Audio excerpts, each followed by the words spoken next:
Aku lah bolak-balik di sawan ini yang badhe kawin itu tak kandhani ngono. Terus piye nabe kawin iki? Dungano terus koyo mawet aku mau. Yo ora kawin ku nak ora pegatan yo terus biasa. Lah engko nak nganti 10 tahun ora pegatan ya berarti mlebu jenis wajah ala benakum. Lah anak ternyata kok pegatan ya berarti ke mlebu falat tadaruha kal muallaq. Di bang ra jelas harus jelas di akhir yo falat tadaruha kal muallaq. Versi. Repot. Masyhur makalah Salman Al Farisi. Jadi modalnya mayus rof anhu yauma idin faqat rahim. Jadi ukuran selamat itu yauma idin asani itu padha ra jelas. Meskipun padha ra jelas itu ada yang jelas. Yaitu bahwa kita nyembah Allah itu tanpa syarat ada surga ada neraka. Mulane iman itu dilatih.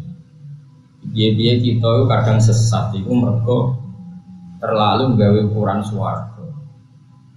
Sawangane itu kok mbok rewangi ibadah tenanan jebule gak mlebu swarga. Itu ya bagian dari trik setan menyesatkan. Jadi setan ya mbok bantah. Umpama Allah ora nggih swarga, ora nggih neraka, tetep Allah itu secara zate wis layak napa disembah.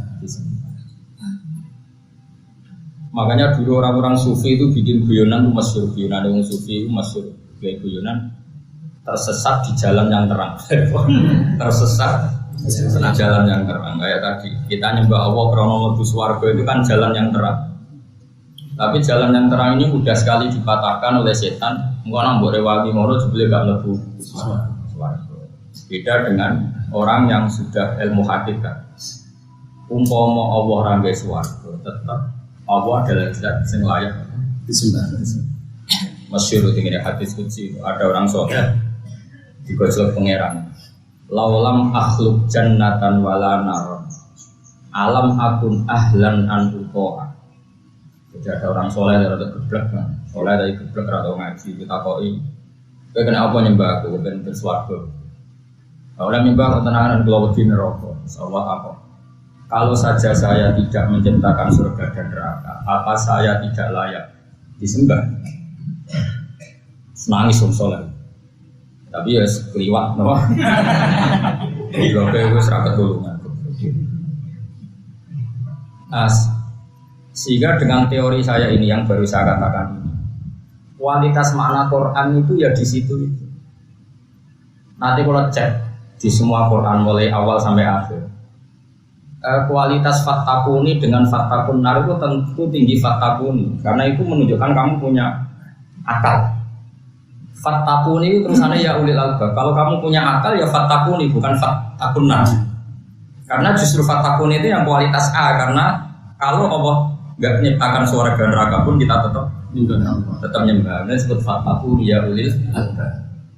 Jadi kualitas makna Quran ditentukan sejauh mana kita punya perangkatnya. Tapi nak ono fatakun nar kule wedi mergo gambarane wong alaiha malaikatun bismillahirrahmanirrahim jumlah sunnah wa samane wong sangar-sangar. Itu cara mubalek zaman Sayyidina Ali diusir. Yo masyhur. Sayyidina Ali ono wong khutbah ning masjid. Khutbah cerita serune neraka no. Wah neraka ngene-ngene wis warani wis Sayyidina. Neraka iku mubalek usane nyifatin neraka. Neraka piye padha karo makhluk. Wong kok wedi makhluk, wedi kok mbek pangeran. Terus langsung di PHK.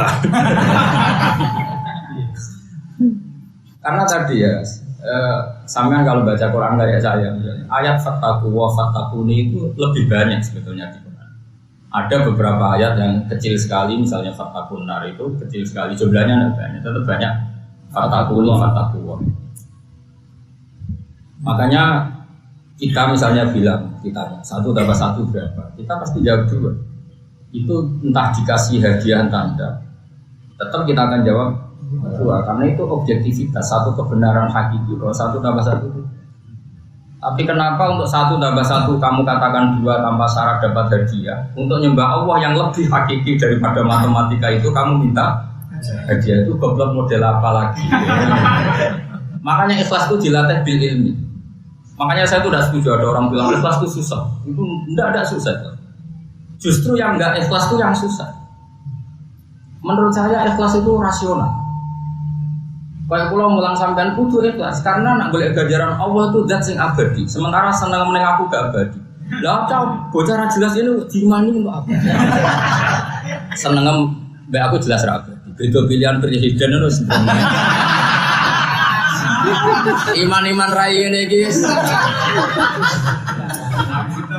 Seramu tuh. Terus saya misalnya ngaji demi sampean itu kan goblok banget. Arab-arab dongamu ke daerah muslim. Swarga kan gitu. Arab-arab salam templekmu itu yang melarat di bawah. Itu coba itu kan nggak ada yang prospek, nggak ada yang jelas. Tapi nanti krono Allah zat sing abadi, yang kaya raya, yang rahmatnya tidak lu susah ya apa sih? Demi zat yang lebih superior. Jadi menurut saya ikhlas itu rasional, justru yang nggak ikhlas itu yang geblek. Mana kalau poetis, kalau sosial semau gue, semua sudah pangeran. Kalau apa kalau tatanan sosial goblok? Bukan karena kita sombong, orang yang nggak ikhlas itu yang lebih sombong, pangeran daripada noliane pangeran. Dan itu harus dilatih terus menerus untuk supaya itu tadi kata orang-orang sufi dulu, saya lahir sendirian, saya masuk kuburan sendirian, saya dihisab sendirian, mali wan nas. Lalu urusan saya dengan manusia itu apa? Meskipun kita akhirnya top down ya, artinya karena Allah memerintahkan umat Nabi saat ini jelas. Terus akhirnya sakit. Tapi tetap feelingnya Allah sih. Terus dari eling Allah itu Allah memerintahkan penyafaati wong ra jelas-jelas itu. Tapi jangan dibalik, wong ra jelas jadi bertim. Allah itu goblok banget. Tapi sekarang cerita neraka itu lebih menakutkan ketimbang cerita Allah. Itu kan geblek banget. Neraka itu enggak apa-apa, neraka itu tetap masuk. Jajal harus gemuk rokok, itu rapi ini. Ya jajal kok itu. Asal kue para pangeran itu kok gak bi, masyur. Rokok itu biasa wah, artinya biasa kan para pangeran masyur. Ada orang itu masuk rokok malah wiridan ya Hanan. Ketika ditanya malaikat, kamu bukankah kecewa sama Allah sih kok non rokok? Jadi dia santai wiridan ya Hanan ya. Sama Allah dimasukkan suarga, kon wiridan ning suarga. Ketika ditanya malaikat, lho kene neraka ijek eling pangeran, ijek muji-muji pangeran. Memangnya kenapa? Dia tetap Tuhan saya dan dia tetap punya sifat Hanan, sifat Man. Tapi kamu kan di neraka, apa hubungannya? Ketika malaikat itu lapor ke Allah, piye jare kaulaku? Dia tetap muji jenengan. Wa abdi hakon, dia kaulaku tenan. Kon wiridan ning suarga. Terus wiridan ning suarga. Jadi neraka itu ya harus kita takuti, tapi kita takut neraka itu karena simbol itu hijabun anillah. Kita masuk neraka itu berarti hijab anillah, itu yang kita takuti. Makanya kata orang sufi, yang menakutkan neraka karena itu ibaratun anil hijab. Sebenarnya bukan masalah nerakanya, tapi itu hijab. Sehingga kalau neraka itu tidak bukti hijab, ya, sekali lagi ya, kalau neraka itu tidak bukti hijab, maka sebenarnya neraka itu tidak apa-apa. Nah, neraka untuk orang mukmin itu tidak bukti hijab, tapi bukti takdir apa? Disucikan. Sehingga ini beda, sama-sama neraka tapi beda. Makanya saya akhir-akhir ini punya metode bahwa saya kan akhir-akhir ini sering, ya sudah dulu intensitas saya lebih sering sekarang. Maknani Quran itu panjang paling enak itu dikai satu hakoek yang mendasar. Jadi Quran turun itu tidak di ruang yang hampa. Ya saya ulang lagi, Quran turun itu tidak di ruang yang hampa.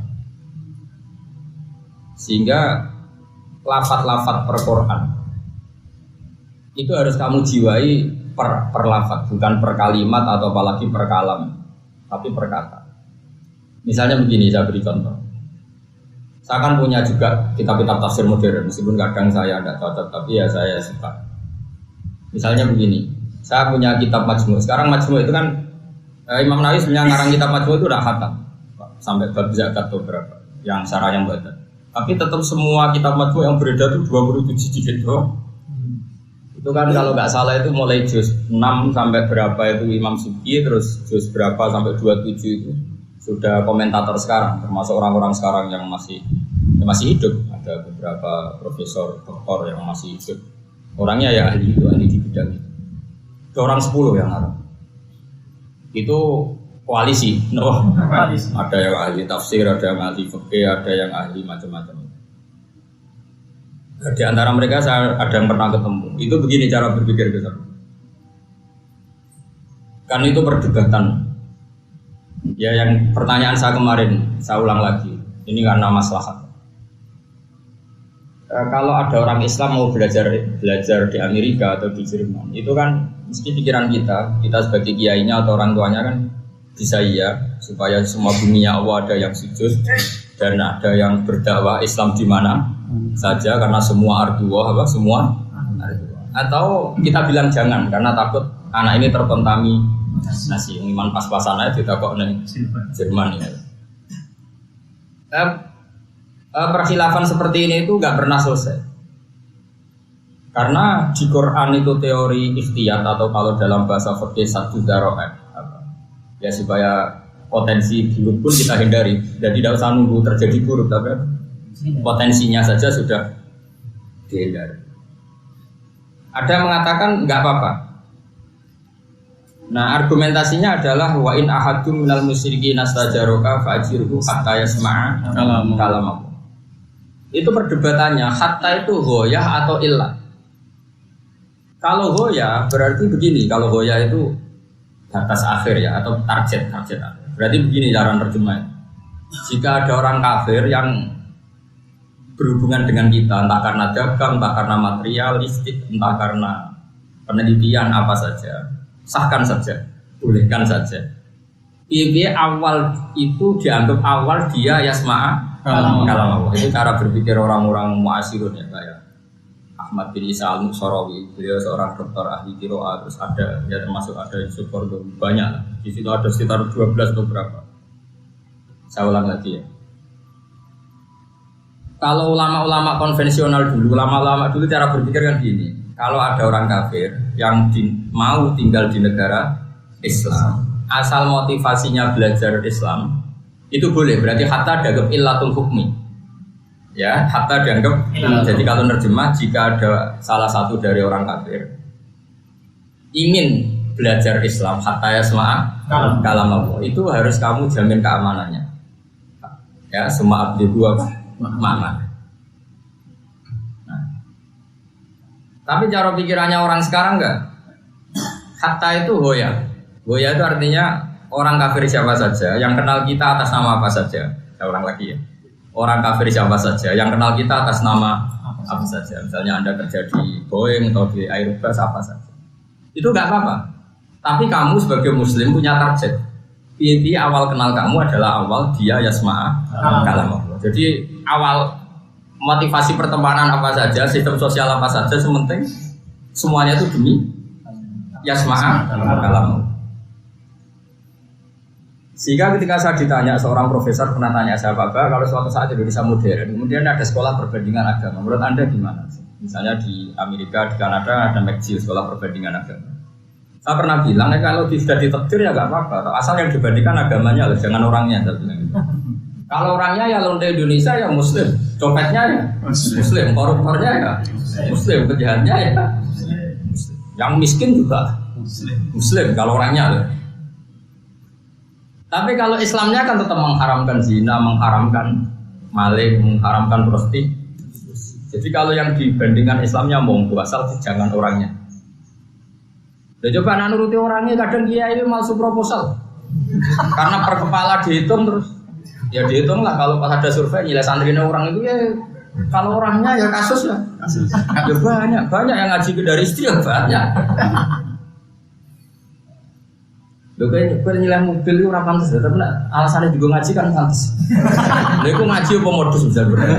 Ya udah orangnya lagi. Saya ulang lagi. Nah, saya itu tertarik sama pikiran ini. Saya berkali-kali istikharah sama Allah. Menurut saya kita harus berani. Piye-piye Allah wis janji bal naqdhifu bil haqqi 'alal batili fa yadmaghu fa idza huwa zahir. Konsep Tuhan Kristiani misalnya, Tuhan itu tiga, atau konsep Tuhan komunis misalnya, konsep ideologi ya, bukan Tuhan, konsep ideologi komunis bahwa alam ini dimulai dari ketiadaan. Itu kan Gak kelasnya lah kira-kira nanti didebatkan kayak apa, pakai objektivitas kayak apa, pakai nalar ilmiah kayak apa, itu udah kelasnya dibanding konsep bahwa alam ini dimulai dari wajibil wujud. Misalnya konsep Tuhan tiga, mesti pertanyaannya lalu tiga itu yang pertama siapa? Ya pertama semua, itu kan ya aneh barang pokok pertama semua. Pasti ada yang superior, ada yang apa? Superior. Dan itu kita pasti sepakat ya, yang superior saja yang Tuhan itu. Atau teori ateisme bahwa alam ini dimulai dari ketiadaan. Itu saya pernah baca di kitab apa itu karangannya Al-Qastolani itu Irsyadus Sari. Beliau menganalisis gini. Mungkin Anda enggak pernah terpikirkan jeneng bakat ulama. Wong ora bakat ulama mesti ora terlintas. Irsyadus Sari kan termasuk orang modern karena dia tahun 900-an. Dia era Imam Suyuti, yang arang Syaikhuddin Al-Qastolani itu era Imam Suyuti. Itu rival ulama di era itu memang terbanyak. Ulama di era Imam Suyuti itu banyak. Ada yang Imam Suyuti, dia PD-nya bukan main dengan khas wahid fikihnya. Ada Imam Syaroni, PD sekali bahwa dia wali ahwal. Yang satu Imam Kustan. Jadi era itu memang era ulama PD. Setiap karangannya bilang tidak ada ulama yang ngarang kayak saya. Itu zaman itu memang zaman PD. Tapi wajib tawadhu musra iso. Singkat cerita Qastolani ngamati gini. Dan menurut saya itu benar. Kenapa Quran tidak pernah menjaga rivalitas dengan ateisme? Quran selalu menjaga rivalitas dengan Yahudi dan Nasrani. Kalau adu polemik yang lawan Yahudi dan Nasrani, mengkritik teori tentang Isa, mengkritik teori tentang penalaran Musa. Tentu bukan nabi yang dikritik, tapi orang memahami tentang Musa atau tentang apa? Isa. Itu kata Syaikhuddin Al-Qastolani yang ngamati gini, dan kita harus dengar teori. Kata beliau, karena Quran tidak pernah menganggap ateisme itu manusia, sudah untuk level plus. Gobloknya itu pada titik yang nggak pantas di manusia, sehingga itu tidak masuk ring khilaf, ring rivalitas. Karena aturan rivalitas adalah imbang, apa? Imbang. Itu aturan rivalitas. Makanya kita bangga Indonesia itu tidak pernah kalah sama Brazil. Inggris pernah bal-balan kalah sama Brazil, tapi Indonesia tidak pernah kalah karena tidak pernah rivalitas.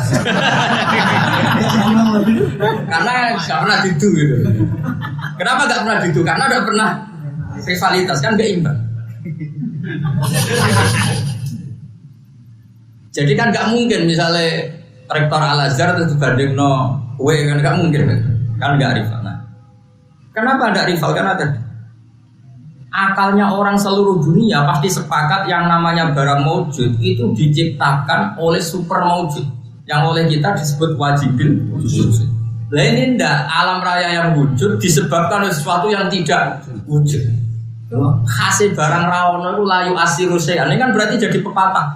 Al adamu yakhluqu maujudan. Ono barang ora ono. Iso nyiptakno barang sing ono. Itu kan gedeng banget.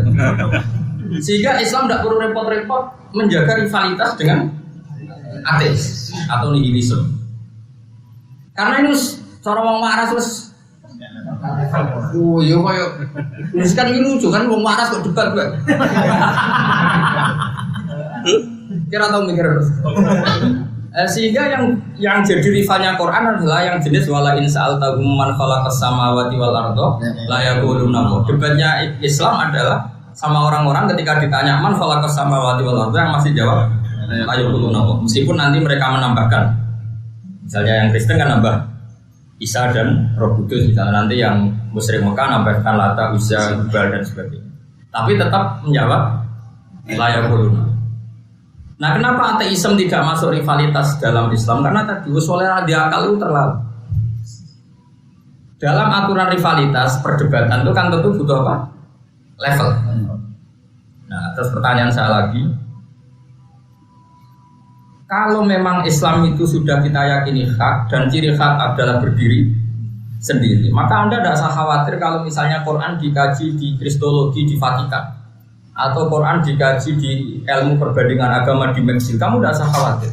Pasti barang hak itu akan mengalahkan barang apa? Batil. Karena naqdhu bil haqqi 'alal batili fayadmahu fa idza huwa zahir. Yaitu tadi misalnya diuji secara objektif. Konsep Tuhan ada sama tidak ada. Tentu kita menyebut Tuhan tidak harus Tuhan dulu, karena itu nanti perwatan cara akal. Sebut saja musabbib. Makanya kata ulama-ulama mantek, dan ini biasanya santri khusyuk itu tidak paham. Makanya santri khusyuk memang Cara Sayyidina Ali diboyong. Kata Sayyidina Ali gitu, saya jadi khalifah itu yang jadi PR saya hanya orang dua. Alimun mutahaddits, wong alim sing fasik, ambek jahilun mutanassik, goblok tapi khusyuk. Itu zaman Sayyidina Ali itu problem. Menisan ra khusyuk, ini khusyuk. Ora dindel iku khusyuk, dindel goblok ra karuan. Itu memang mulai dulu masalah. Jadi syair itu fasadun kabirun alimun mutahaddits itu tapi wa akbaru minhu jahilun mutanassik. Apa ra dindel wong itikaf wae. Dindel nak fatwa hukum melenceng. Mau melenceng kan tak melenceng sambung ke orang. Nah, saya ulang lagi. Kalau cara ilmu mantek kan gini, sebetulnya kita tidak mendesak untuk mengatakan Allah. Allah itu Islam. Allah itu menurut Islam. Kalau akal itu hanya tahu alam raya ini kadung wujud. Ya kalau kadung wujud penyebabnya harus wajibil wujud. Jadi kalau ilmu mantek itu tidak mendesak menyebut Allah. Nanti setelah Islam menyebut wajibil wujud itu bernama Allah. Tapi logikanya pakai akal sih. Saya ulang lagi ya. Alam ini kan kadung wujud. Nah kalau alam ini kadung wujud, penyebab wujudnya alam harus wajibil wujud. Artinya wujud yang super. Nah wujud yang super karena sebagai penyebab dia harus berstatus awal. Paham ya? Kan nggak mungkin penyebab berstatus kebelakangan. Paham ya? Awal itu dibahasakan oleh ulama qadim atau tidak. Kalau bahasa Quran apa? Nah yang wajibil wujud yang awal ini oleh Islam itu dinamai Allah. Jadi Allah itu penamaan setelah agama. Tapi akal tetap menemukan itu wajibil wujud. Dong ya. Ya dong alhamdulillah. Ya orang cerdas itu lumayan. Nah, saya berkali-kali guys, kemarin saya ngajar di kajian Jumat kemarin, saya juga menerangkan ini. Apalagi memang saya ngajar usul fikih, saya ngajar di studi kiri yang menerangkan ini. Supaya orang itu terlatih dengan ilmu mantek. Sebetulnya awal-awal Quran turun itu gak nyebut Allah, disebut logika mantek. Karena itu yang semua orang punya, yaitu akal waras itu semua orang punya. Pertama Allah menyebut di surat Iqra, nyebutnya apa? Iqra bismi rabbika. Rabbika itu siapa? Alladzi khalaqal insana min 'alaq. Terus surat kedua Muddatsir, ya ayyuhal muddatsir qum fa'anzir warabbaka. Allah tidak menyebut Allah fakabir tapi warabbaka fakabir. Di surat Baqarah pertama Allah menyebut dirinya ya ayyuhan nasu ubudu rabbakum. Rabbakum siapa? Alladzi khalaqakum. Jadi intinya kalau dimantekkan ya kamu harus menyebut zat yang wajibil wujud. Wajibil wujud itu siapa? Yang menciptakan alam ini. Alladzi khalaqakum. Nah tapi kalau kamu langsung Allah kan man huwa Allah kan. Allah itu siapa? Nanti kamu ya balik lagi, Allah itu sing khalaqakum, sing khalaqas samawati, aslul maujudah. Dong ya. Nah, kowe kan enggak tahu tuh ngaji tafsir dengan cara seperti itu karena tadi seperti ini khatam. Khatam barokah. Kulo nganti isin, bolak-balik. Kulo nang akhir sana disuani berbagai pondok besar di Indonesia. Disuani wonten apa kok ini syukuran batu khatam maka. Apa tanya gue sowan adu-adu. Orang tanya gue lo tidak termasuk orang yang apa ya, yang percaya barokahnya khatam-khatam. Orang barokah ya paham. Maksudnya ya nak iso paham ya khatam lah.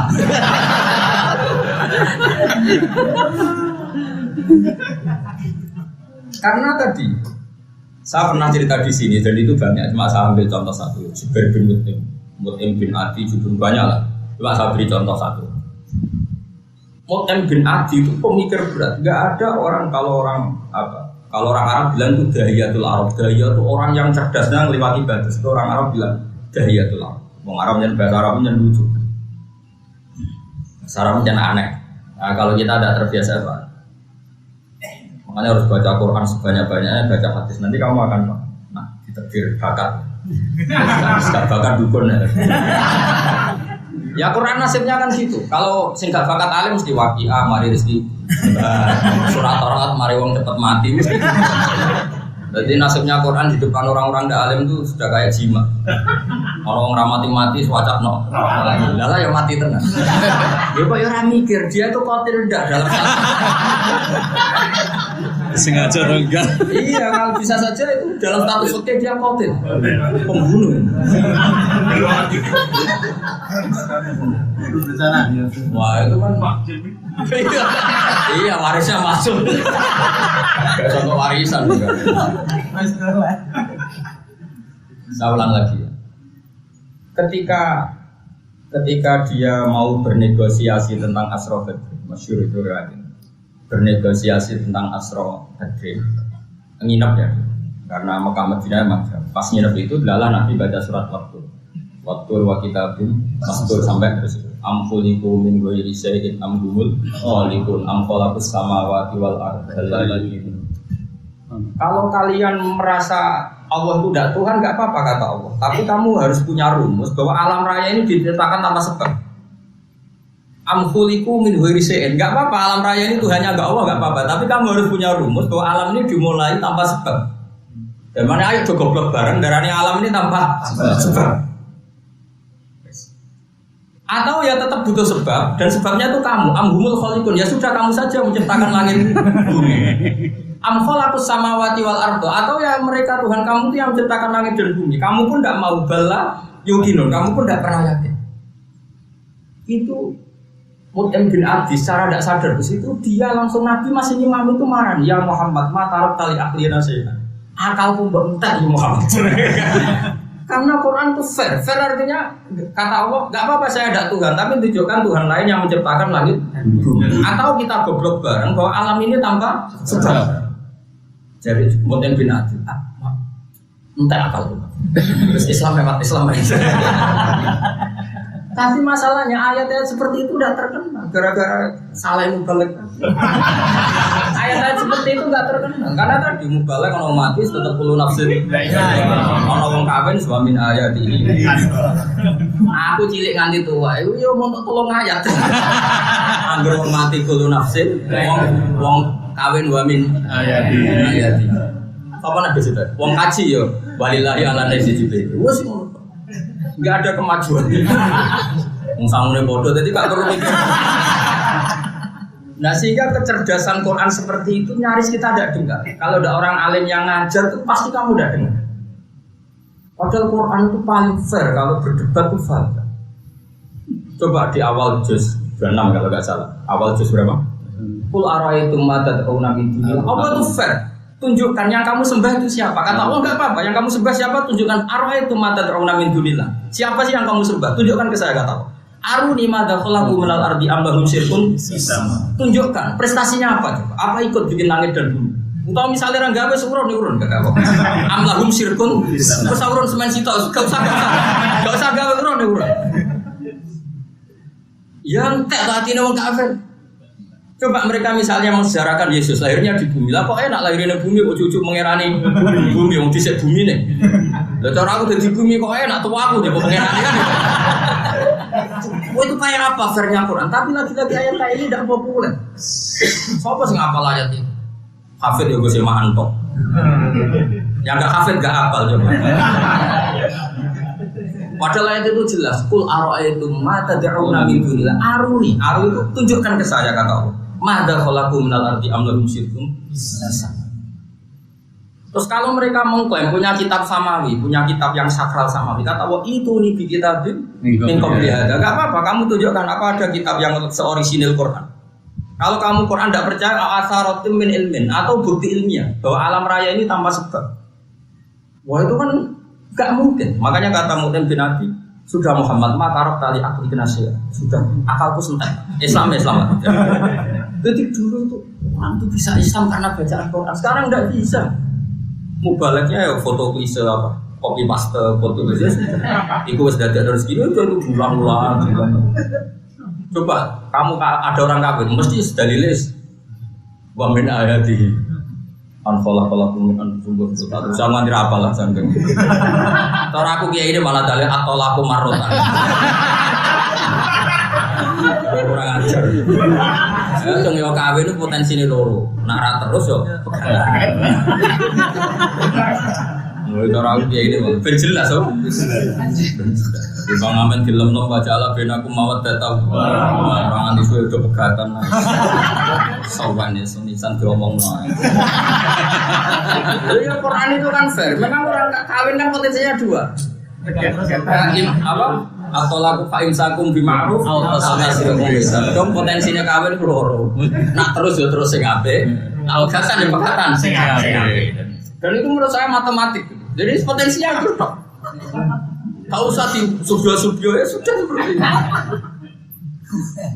Tapi kan rapayu bebas.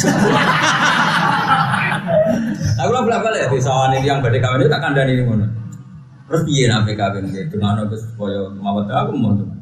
Yo ras kawin itu nak ra pegatan ya terus biasa. Lah engko nak nganti 10 tahun nek ora pegatan ya berarti mlebu jenis wajala benakum.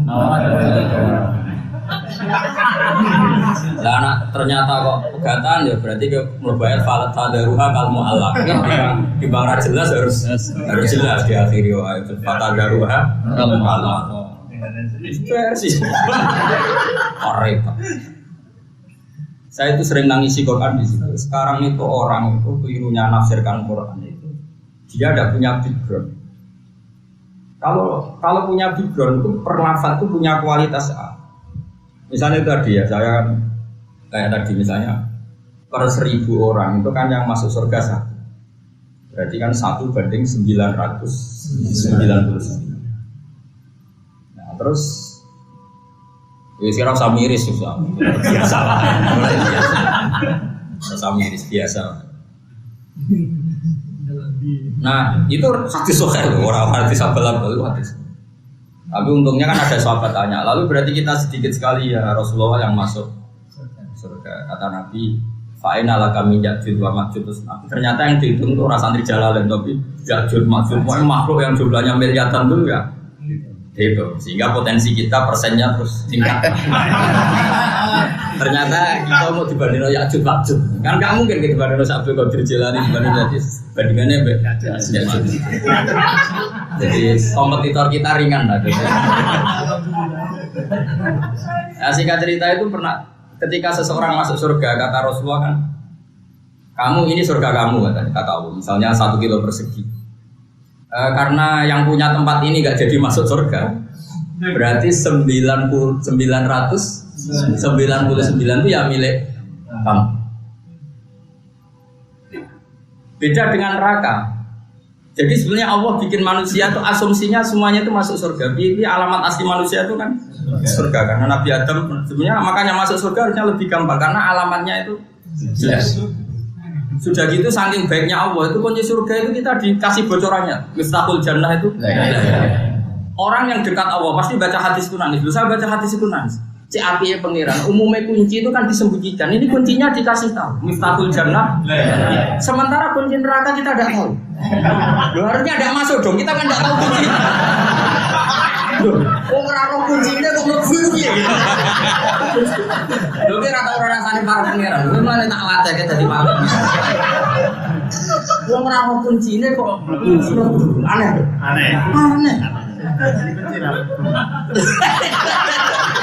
Harusnya kita masuk surga itu lebih gampang karena sudah dikasih kuncinya. Terus mau kunci manual cek password pokoknya tetap kuncinya. Sudahlah kunci terserah kamu asumsikan cek kunci produk, kunci password, pokoknya tetap terserah kunci. Cek GSS, pokoknya tetap Miftahul Jannah itu kita tahu lah itu. Sementara kita tidak pernah tahu, Miftahul Nar itu tidak tahu. Kuncinya neraka itu kita tidak pernah. Aku mlebu kon ndi gitu. Tapi jare kancaku, oh perkara orang pintune. Langsung transparan. Wah, ya perkara. Bahasanya jurang, Ora usah kunci, langsung jurang.